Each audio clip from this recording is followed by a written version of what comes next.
There is a supernatural world that surrounds us, and sometimes it manifests to people like you and me. You'll hear stories about this, so much more, right here on Supernatural Confrontations.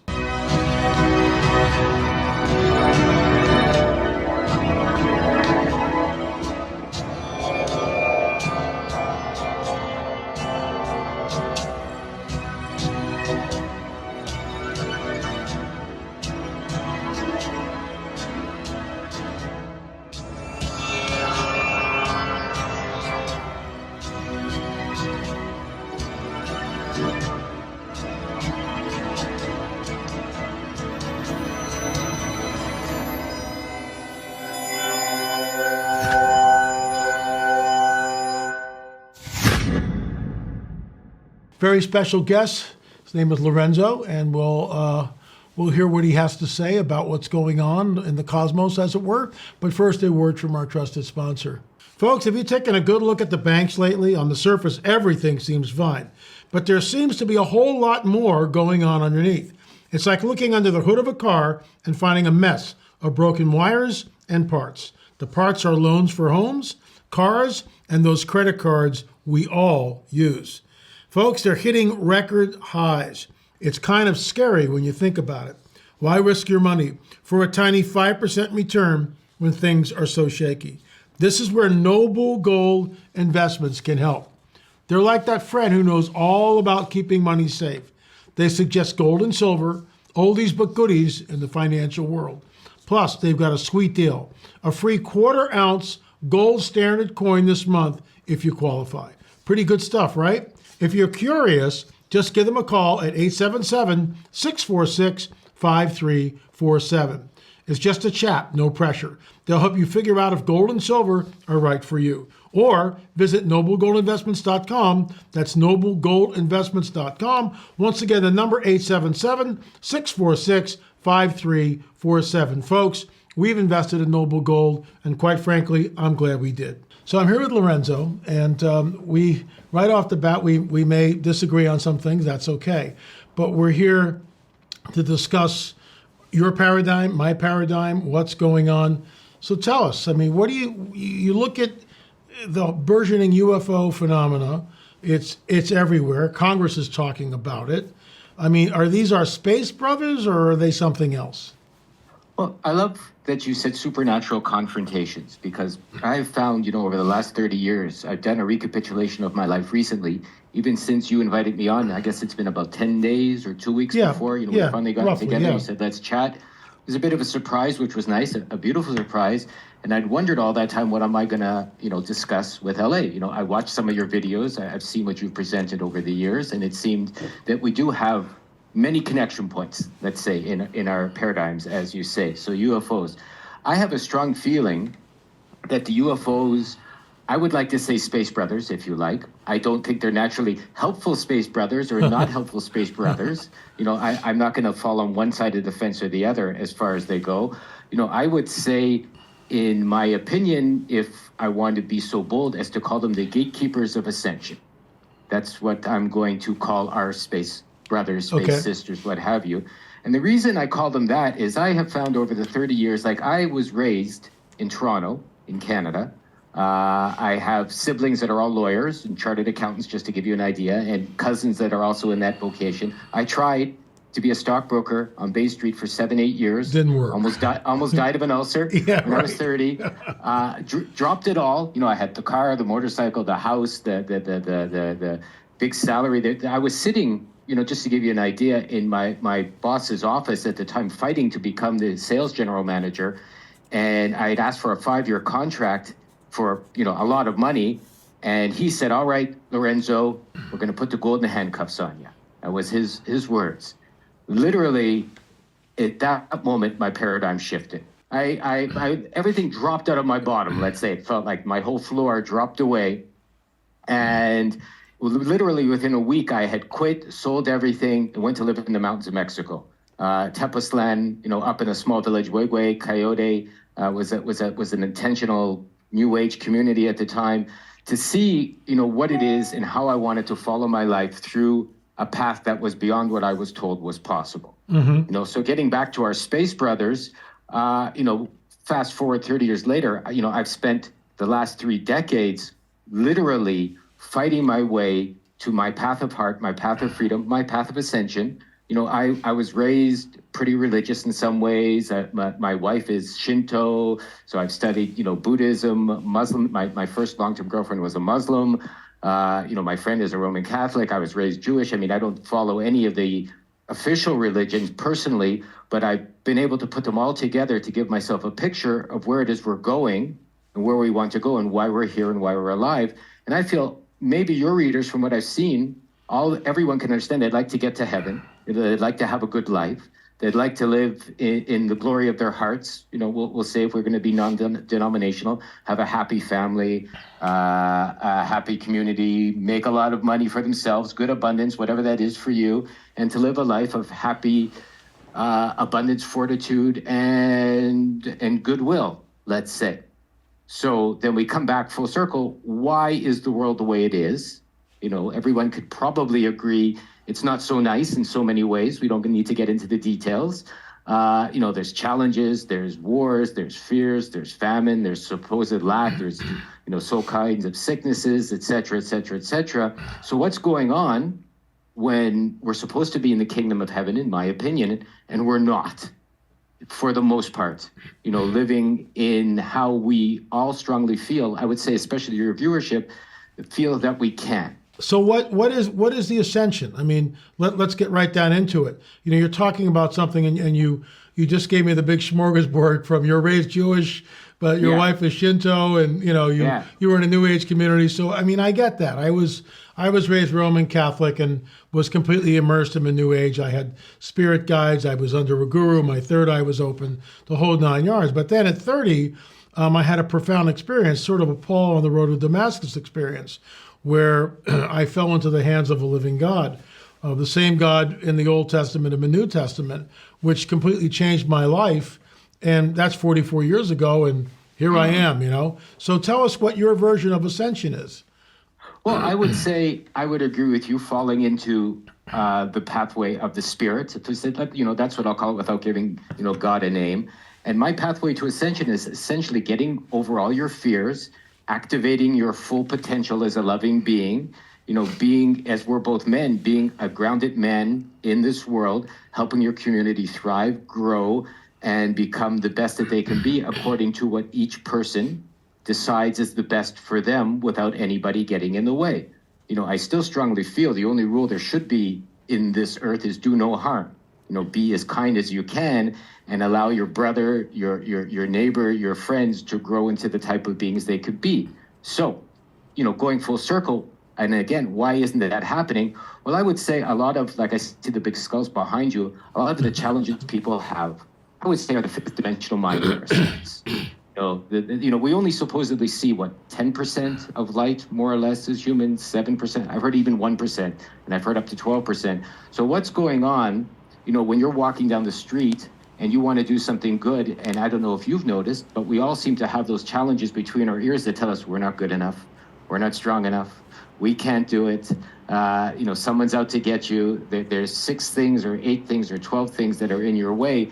And I would say that, or those, or them, I don't know if you've read any Carlos Castaneda, but I was a student of Carlos Castaneda years and years and years ago, before, of course, I became a born-again Christian, with The Little Smoke and the teachings of Don Juan. Absolutely. I was very much embraced all of that. Let me just throw you this, that... Okay, please. You mentioned you were raised Jewish, so obviously you got the 10 Commandments. You got that list. You shall not have other gods before me, and on it goes. Don't make a graven image and bow down to it, right? It's like right there. Honor thy father and thy mother, and it continues. And I can name them all, but I think you get the point. The point is, having traveled through Eastern mysticism, Carlos Castaneda, third eye open with gurus, and this is my question to you. I remember that after being in the ashram, waking up at 5 a.m. and meditating and doing all this and having spirit guides, blah, blah, blah, I woke up one night around 2 or 3 in the morning, and I went into this hall where the guru's picture was on a chair. The chair was on a dais. There were candles burning because they revered the guru. And I prostrated myself in front of the picture, and I wept bitterly. I wept uncontrollably deep, heaving sobs. And the reason for this is I realized that I was the same schmuck I'd always been, that nothing had really changed inwardly.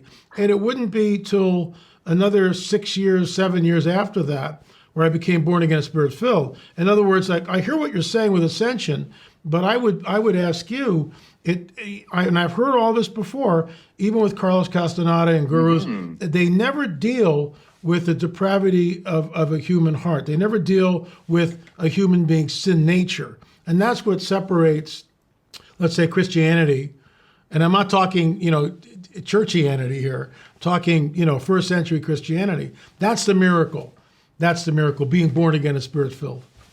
I hear you. I mean, I love Jesus. I love the past masters. I have personally seen, like if you look even at the Old Testament and the New Testament, the translations that have gone on over the years. I mean, who's translated them? How have they been translated? Even from one language to the next, it's very easy to misinterpret, whether it's on purpose or by accident, a lot of what maybe has been said in the past. So I love that you've said, not being focused, all of these other, religions so-called, on your heart, on the fulfillment of your soul, on the fulfillment of what it is you would love to do. So I agree with you 100%. I would say that, these gatekeepers of ascension, or the aliens, or the mind parasites, are the ones that enclose your heart, that stop you from getting through to your love, that keep you away from what you would love to do, whether it's a negative idea or a negative emotion or a negative experience. I mean, I feel strongly we've all been abused growing up, whether it's emotionally or physically. We've all been in school, right? We've all had TV. Stop. We've all been in school. That's abusive in itself. Please continue. Right, yeah. I mean, they all look like prisons. I realize now why I ran away from them and why I was, why I'm miserable. And, we've all had, our sexual experiences. We've all had our misdirections in that way. I mean, when you hit puberty, nobody gives you good advice, in my opinion. You see TV, you see the movies, you hear from your friends. And generally, because at that point, right, everyone wants love. So you're right. And then it gets crossed with sexuality quite a bit. It did for me anyways. I can only talk from my own experience when I was, 18, 28, 38. And to untie that and to realize, that, love is more of a love for spirit, if you like, a love for God, if you like, a love for heaven, if you like, a love for the best way of life, if you like. And what is that? So, I have a question for you, Ale, if I might. Sure, please. To turn it back. Yeah. What does born again mean to you? Like being a born again Christian, how would you define that? Well, Jesus tells us in Scripture that unless you're born again, you cannot enter the kingdom of heaven. And he's telling us to Nicodemus, and Nicodemus is going like, how can I be born again? I mean, I can't go back in my mother's womb type of thing, and you can't be. And the miracle of Christianity happened in the first century. You had the apostles and the women up in the upper room, and they were waiting for the Spirit of a living God. So Jesus has already ascended, and he's not there anymore.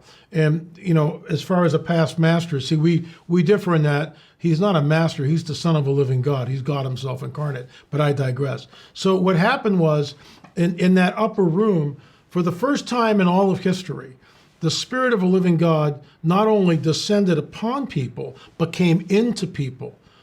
The Spirit of a living God indwelt a human being, male and female. And that changed everything. It happened to me 44 years ago. And, it's ongoing still, obviously. So that's what being born again is. What happens is, in my opinion, and having gone through Carlos Castaneda, using mushrooms to tap in, spirit guides, the whole deal, all that.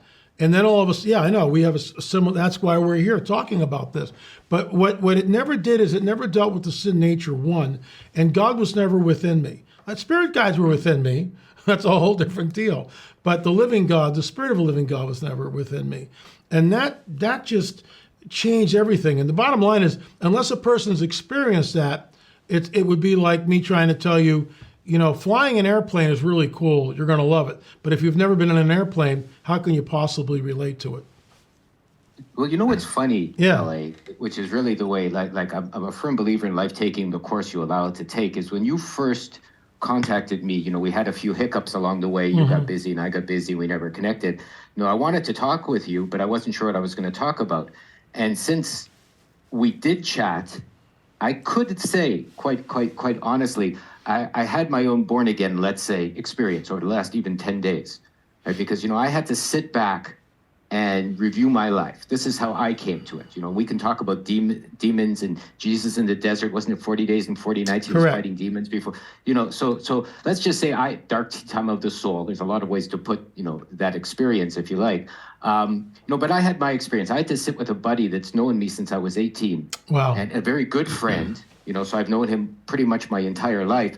And he was kind enough to share with me all the bad things I've done in my life. All the horrible ways I've treated.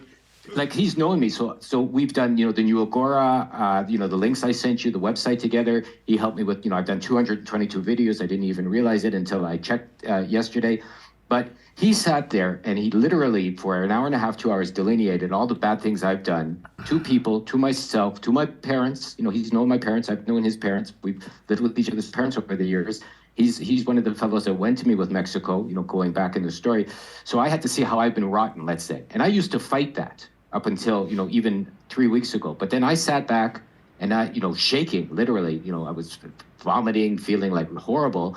And I had to sit back and see, how is it true? How have I been bad to my fellow man? How have I been bad to myself? How have I been bad to my fellow women? How have I been not kind to my own dreams, my own God, if you like, my own spirit? And I took that in.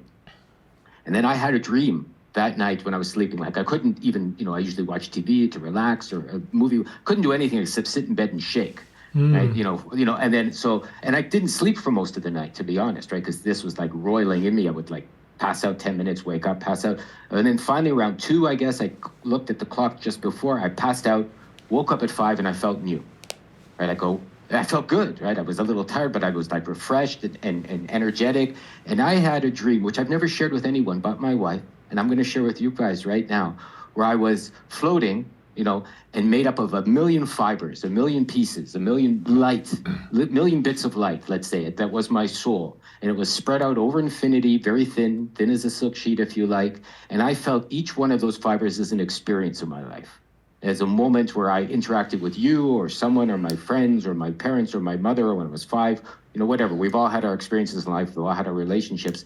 And I saw, they were each a different hue, a different color of light, right? It's the only best way I can describe it. And everyone was like a chord. We play a chord or a musical chord, and everyone was the experience of my life. And a lot of them were horrible experiences, like how I cheated, how I lied to myself, how I didn't, I wasn't honest to the 10 Commandments. I've broken a few of them over. I haven't killed anybody, but I've broken a few of those over the years, I have to say. Not honoring my parents being one many times over. Sure. We've all fallen short of the glory of God. False idols, et cetera, et cetera. And I had to accept responsibility. And I almost floated away. Maybe this is like being born. I could feel myself dying almost that night, like floating into infinity and becoming nothing. And with will, I said I didn't feel it was my time to go yet. I pulled myself back as much as I could until I was a coherent whole again. I pulled all those fibers, if you like, the best way I can describe this, because it's almost impossible to use words to describe this feeling. But I pulled myself back to myself. I became who I am now. And I woke up, I felt like a big rushing wind, and I woke up in my bed, or in my futon. I live in Japan, so I sleep on the floor, on a mattress in a futon. And I woke up in my futon and went, holy F, if you like. That's weird. But something's changed. Like, I spent 30 years of my life becoming an a-hole, let's say, if you like, as a business guy. And I don't like any of the people I met growing up in the religious schools. They were horrible, to be honest. I dropped being religious of any kind around then. Then I spent the next 30 years doing what you did, let's say, searching. Neil Donald Walsh, The Secret, the Children of God, etc. Like all of that stuff. And I went to all the ashrams, pardon me, etc., etc. I lived in them too. And then I guess maybe that's why we're talking. I don't know about me being born again, but it feels like 10 days ago I was, interestingly enough. Right? And now we're talking. You definitely had some sort of a cathartic experience. I mean, there's no doubt about that. This is what happened to me was I was searching. I had already been through gurus, New Age, Third Eye Open. I mean, ashram, whole deal. I'd already been through all that, and now I was agnostic. And I'm probably about, there's like a period from 27 to 30 where I'm just agnostic. I don't want to hear any of this stuff. And so I'm reading a book by Dave Hunt called The Cult Explosion. And, you know, Hunt is a Christian writer, was a Christian writer. He's passed away now. And he's going through all these different, like Guru Maharaji, like est, like Yogananda. I mean, just all these different things to embrace. And I'm going, yep, like you. Yep, check. You know, right down the line. So at the end of the book, there's this little prayer. And I'm alone in my room. Nobody's around. Nobody yelling at me. No pressure. And at the end, there's just this little prayer. And it says, if you've never asked Jesus into your heart, say this little prayer and ask him in. And my immediate attitude was, okay. And it's like, I said out loud, if you're really real, come into my life and change it. So I said the prayer and I waited. Nothing happened at all. Nothing happened. I went to bed. 30 days later, that's when everything started. I was pulled out of the kingdom of darkness. And I mean pulled out of the kingdom of darkness. I didn't realize what I had taken into myself and pulled out. And that was 44 years ago. Very intense experience. For 3 years, I lived as a celibate man. I was in boot camp, spiritual boot camp, as it were. I had two mentors, Pastor Fred Nicholas and Wayne Kendall. Fred was 30 years my senior. Wayne was 20 years my senior. And these guys brought me through some of the darkest days of my life. So, I mean, being born again was accepting Jesus because the work on the cross is unprecedented. And I want to just throw something at you real quick that most people don't understand this. He's the head of the body of a church. He's the firstborn of the dead, so that he would be preeminent in everything. So most people don't get this, that if he's really the God-man, fully God, fully man, and he incarnates, so there he's on the cross, and nobody knows, everybody's going like, why doesn't he come down? What's going on here? So what happens is, and this is absolutely unprecedented, Jesus becomes death. And the dragon, Satan, who never thought that this would happen, never thought that he would do this. And so his body is in the tomb. His spirit and soul go down to Tartarus, and there he preaches to the fallen angels, which are in these gloomy dungeons. This goes back into Genesis 6 and the Nephilim and the flood. This is my wheelhouse. I won't go into too much detail. But then he goes back, and for the first time, we have a resurrected body where the spirit and the soul come back into the body. This is the type of the rapture of the church.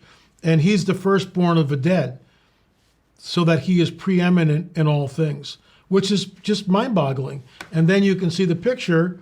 That's from the Shroud of Turin. I call the Shroud of Turin God's calling card, because that's what, I mean, that piece of cloth has been studied, you know, more than any other cloth any other artifact in the history of the world. So we're right at the 30-minute mark.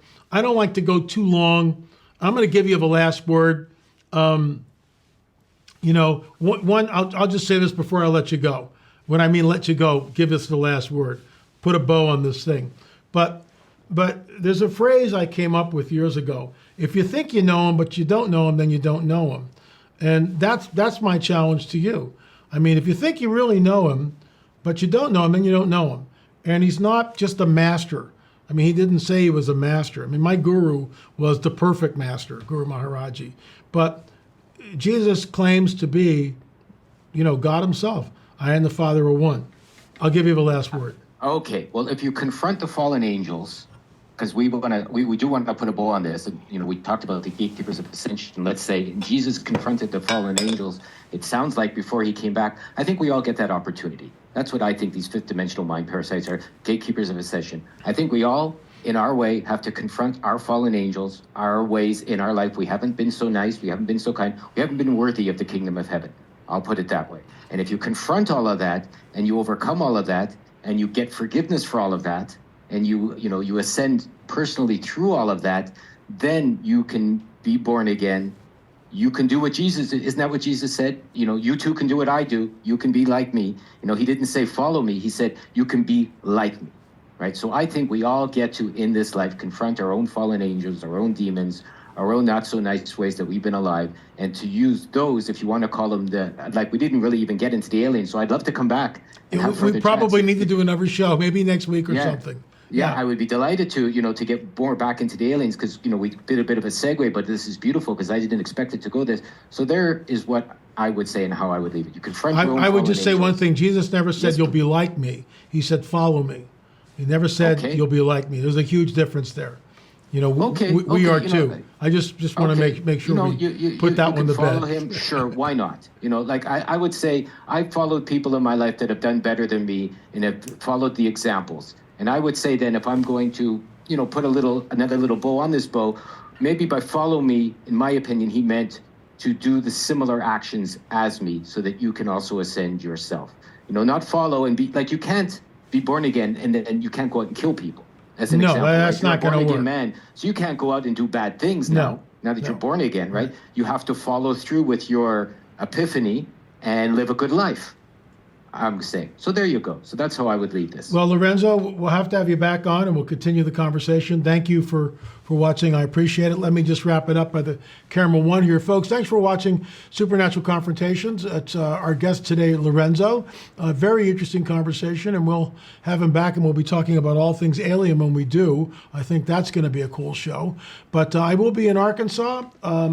Coming up, go to our website, lamarzulli.net. I'll be speaking Friday and then all day Saturday and probably Sunday. Thanks so much for watching. Please check out our Roswell films. You can see them right there. They are available on streaming.lamarzulli.net. Also below are the links for Lorenzo's sites. If you want to go nose around and check some stuff out, please feel welcome to do so. Remember, folks, there is a supernatural world that surrounds us, and sometimes it manifests to people like you and me. Thanks so much for watching.